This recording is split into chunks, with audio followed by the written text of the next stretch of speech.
So this technique changed the way that I approach drawing, and today I'm going to share it with you. Roll the intro.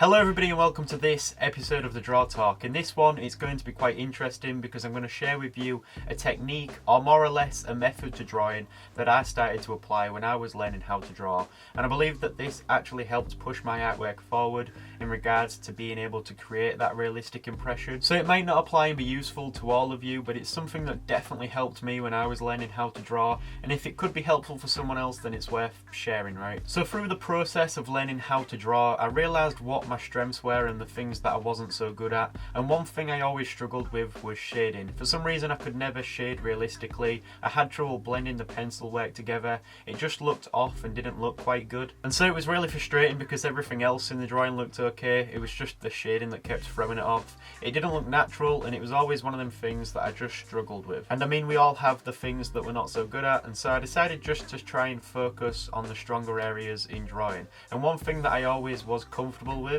was creating realistic textures. So using the pencils and recreating these realistic textures from the objects that were in my drawing, I didn't have trouble doing that. So this is the part of the video where if you do have trouble creating realistic textures, then it might not be so useful for you. I am going to be doing some tutorials on texturing, so I've still got you covered, but I came to this conclusion that everything that exists has some kind of texture to it, right? And so when it came to drawing, if I could focus on really creating the texture of the subject as best as I could, then it'd be one step closer to looking more realistic. For instance, if it came to drawing a portrait of someone, I would really focus on creating the texture rather than focusing so much on the shading. Now you're probably thinking these two things go hand in hand. You need texture and shading in order to create a realistic drawing, and that's true. However, I found that if I focused on creating a realistic texture, I usually ended up creating the effects of light, shadow, tones and shading through that process anyways. I'm probably not making much sense right now, so let me just try and show you an example. Okay, so taking a look at this drawing, one thing that's uncommon and that a lot of people point out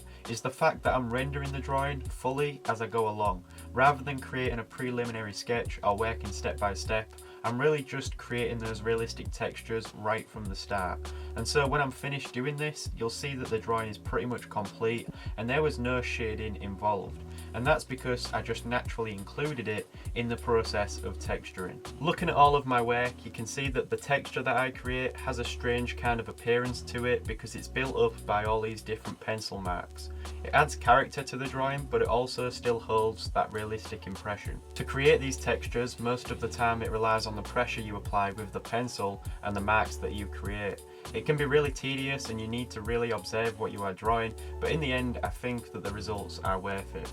So for instance, if I was going to create a drawing and it was some kind of portrait, for example, let's use this random image of Morgan Freeman and pretend I was going to go ahead and draw this. Now, this is a pretty detailed image, right? It's actually a great image to use for a realistic drawing because of it, but we can also notice the texture of the skin.